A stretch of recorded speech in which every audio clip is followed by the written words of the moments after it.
정부가 지난 1월 예비 타당성 조사를 대규모 면제한 데 이어 이번에는 경제성 평가를 완화하는 방식으로 문턱을 대폭 낮췄습니다. 지방의 수건 사업들이 탄력을 받게 됐지만 국채 사업 난립으로 재정 건전성이 악화될 것이라는 우려도 나오고 있습니다. 강산 기자와 자세히 짚어보겠습니다.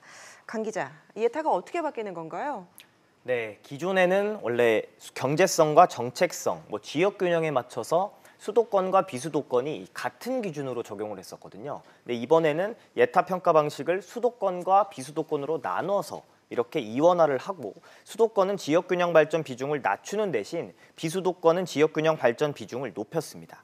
앞으로 수도권 사업은 지역균형을 제외하고 경제성과 정책성만 검증하기로 했는데 특히 경제성 비중을 60%에서 70% 수준까지 높였습니다. 정책평가에선 특수평가 항목으로 재원조달 위험성을 평가토록 한 게 눈에 띕니다. 비수도권 사업은 지역균형 비중을 30에서 40 이렇게 5%포인트로 높였고 경제성은 30에서 45% 구간, 즉 5%포인트 낮췄습니다. 그리고 평균 1년 7개월 정도 걸리던 이 예비 타당성 조사 기간을 1년 이내로 단축하게 됐습니다. 이번 제도 개편으로 그동안 경제성이 부족해서 미뤄져 왔던 지자체 사업들도 좀 빨리 탄력을 받을 수 있겠군요. 네, 이 20년 만에 정부가 예타제도 전면 개편에 나선 거는 사실 이 지역 불균형을 해소하겠다는 게 사실 좀 본질적인 건데요.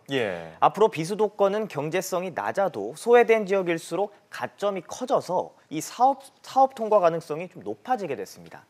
3개월 전에 24조 규모 사업의 예타 조사를 면제해준 데 이어서 이 문턱까지 좀 낮아지게 되면서 지방의 대규모 SOC, 사회간접자본 사업의 활력을 불어넣을 것으로 이렇게 보입니다.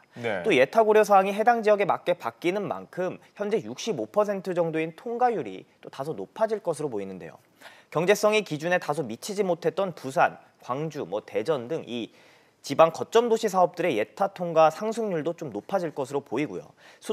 수도권에서도 지역균형 발전 고려 없이 경제성과 정책성만으로 사업이 고려되면서 확률이 또 물론 높아졌습니다. 네, 이 예타라는 게 선심성 정책이 남발되는 걸 막기 위한 건데 이렇게 완화가 되면 부작용도 우려가 될 것 같은데요? 네, 부작용도 물론 있다는 지적이 나오는데요. 이제 쉽게 말해서 경제성이 사업성이 낮은데 통과가 될 수 있다 이런 우려가 나오는 거거든요. 이 기존에는 경제성 평가가 중심이어서 지방 사업이 예타 문턱을 넘기기가 쉽지 않았는데 균형 발전을 명분으로 난개발이 이루어질 수 있게 된다는 겁니다. 이제 막대한 돈을 쏟아부어서 다 지어놨더니 경제성이 없어서 세금만 잡아먹는 사업이 될 수 있다 이렇게 나오는 거거든요. 또 심사 기간도 대폭 단축되면서 졸속 심사도 우려가 되고요. 이 내년 총선을 겨냥한 선심성 발표로 이 좀 정치적인 좀 해석으로 나올 수도 있거든요. 이 재정 지킴이 역할이 좀 다소 약해질 수 있다 이런 식으로도 설명이 나오고 있습니다. 알겠습니다. 좀 다른 이야기도 좀 해보죠. 이 문재인 대통령이 어제 청와대에서 경제계 원로들을 좀 만나서 얘기를 좀 나눴다고요? 네, 문재인 대통령은 어제 이 김대중 정부에서 경제부총리, 이 노무현 정부에서 감사원장을 지냈던 전윤철 전 원장 등을 포함해서 이 총 8명의 경제 원로를 청와대로 초청해 오찬을 함께했습니다. 2시간 동안 진행된 오찬에서 경제 원로들은 최저임금 인상 속도가 너무 빨랐다 같은 이 소득주도 성장에 좀 보완을 주문했는데요.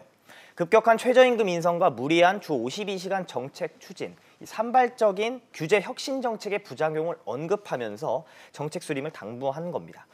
전윤철 전 감사원장은 최저임금과 주 52시간 제도가 노동자의 소득을 올려주곤 있지만 이런 반면에 혁신 성장을 통해서 일자리를 창출해야 할 기업에는 좀 어려움이 있다 이렇게 꼬집기도 했습니다.